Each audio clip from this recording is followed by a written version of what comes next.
கர்த்தருக்கு பிரியமானவர்களே, இயேசுவோடு நாம் நிகழ்ச்சியில் 45ஆம் பாகத்தில் உங்களை சந்திப்பதில் மிகுந்த மகிழ்ச்சி அடைகிறேன். கர்த்தருடைய வார்த்தையை பார்ப்பதற்கு முன்னாடி 2 பாடல்களை பார்க்கலாம். நான் உன்னை விட்டு விலகுவதில்லை, நான் உன்னை என்றும் கைவிடுவதில்லை, நான் உன்னை விட்டு விலகுவதில்லை, நான் உன்னை என்றும் கைவிடுவதில்லை. பயப்படாதே நீ மனமே, உன்னை காத்திடுவேன் உன்னை தினமே. பயப்படாதே நீ மனமே, உன்னை காத்திடுவேன் உன்னை தினமே.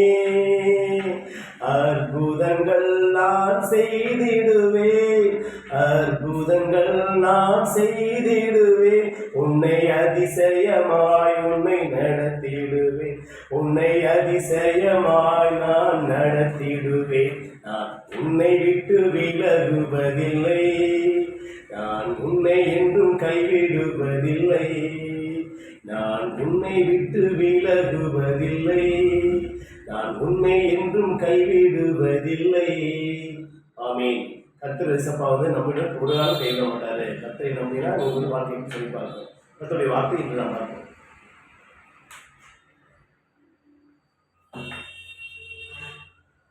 ஆதியாகமம் 28ஆம் அதிகாரம் 15ஆம் வசனம். நான் உன்னோட இருந்து நீ போகிற இடத்திலெல்லாம் உன்னை காத்து இந்த தேசத்துக்கு உன்னை திரும்பி வர பண்ணுவேன், நான் உனக்கு சொன்னதை செய்யும் உன்னை கைவிடுவதில்லை என்றார். கர்த்தர் அருமையாக வார்த்தை கொடுத்திருக்காரு. நான் உன்னோட இருந்து நீ போகிற இடத்திற்கெல்லாம் உன்னை காத்து, நீங்க எங்கெங்க போனீங்க, எங்க நடக்கிறீங்க, எங்க பிளான் பண்றீங்க, எல்லாருக்கும் ஏசப்பா கூடவே வருகிறாரு, உங்களை பாதுகாத்துக்கிட்டே இருந்திருக்காரு. அடுத்தது பார்த்தீங்கன்னா, இந்த தேசத்துக்கு உன்னை திரும்பி வர பண்ணுவேன். நீங்க இப்போ எங்கேருந்து கிளம்பியிருக்கீங்களோ, நீங்க வெளியே ஒரு வயது ஒரு தொலைதூரமாக ஒரு பிரயாணத்துக்கு இருக்கீங்க, ஒரு வியாபார விஷயம் வழி போயிருக்கீங்க, ஏசப்பா உங்க கூடயே இருந்து உங்கள் சொந்த வீட்டுக்கு திரும்பி வர தள்ளி ஏசப்பா உங்க கூட இருக்காரு. இந்த மாதிரி ஒரு உண்மையான தகப்பன் உலகத்தில் எங்கேயுமே கிடைக்காது. ஒரு எவ்வளோ பெரிய நீங்கள் ஒரு ஒரு எப்படி சொன்னால் ஒரு கூட பாதுகாவலர் இருப்பாங்க பார்த்தீங்களா, அவங்களுக்கு நீங்கள் எத்தனை லட்ச ரூபா சம்பளம் கொடுத்தாலும் உங்கள் கூடையே போயிட்டு கூடையே வருவாங்களாங்கிறது சந்தேகம் தான். ஏன்னா அவங்களுக்கு 1008% வேலை இருக்கும். ஆனால் ஏசப்பா ஒரே வேலை தான், உங்களை காக்கிறது, உங்களை கண்காணிக்கிறது, உங்களை யாரும் சாத்தான் தொடாதபடி பாதுகாக்கிறது தான் என் கர்த்தருடைய வேலை. கர்த்தர் மாதிரி உங்களுக்கு யாருமே இல்லை. அடுத்த பார்த்தீங்கன்னா,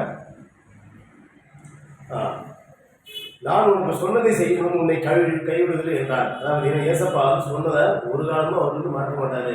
ஏசப்பா உங்களை உங்களுக்கு சொல்லிட்டாருன்னா அந்த வார்த்தை நிறைவேற்றி ஏசப்பா உங்களை கைவிட மாட்டாரு. அதனால ஏசப்பா நீங்கள் இருகப்பட்டிருக்கீங்க.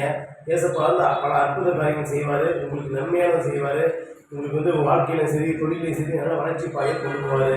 கர்த்தர் உங்களை ஒரு வார்த்தை கொடுத்தாருன்னா அது இருக்க பிடிச்சிக்கிங்க, நல்லா ஜெபம் பண்ணுங்க. கர்த்தர் உங்களுக்கு நம்பிக்கையான நல்லா ஆறுதலான வார்த்தையை கொடுப்பாரு.